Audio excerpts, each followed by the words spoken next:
அடுத்த பாடம் பார்த்திங்கன்னா பக்கம் 23ல் குடும்ப உறுப்பினர்களை மனமுவந்து பாராட்டும் வகையில் நன்றி அட்டைகளை நிறைவு செய்க.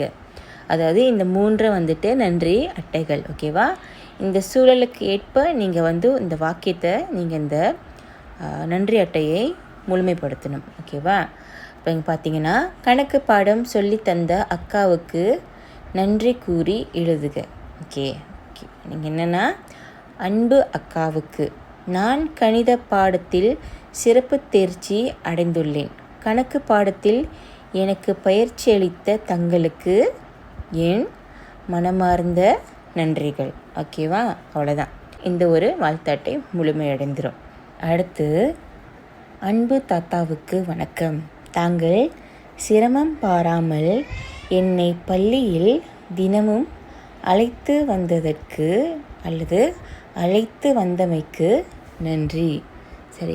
அன்பு தாயே, தாங்கள் எனக்கு பல நேரங்களில் பணிவிடை செய்தமைக்கு நன்றி. பார்த்தீங்கன்னா, தாங்கள் எனக்கு பல நேரங்களில் பணிவிடை செய்தமைக்கு நன்றி. சரியா? இது அதனுடைய விடை.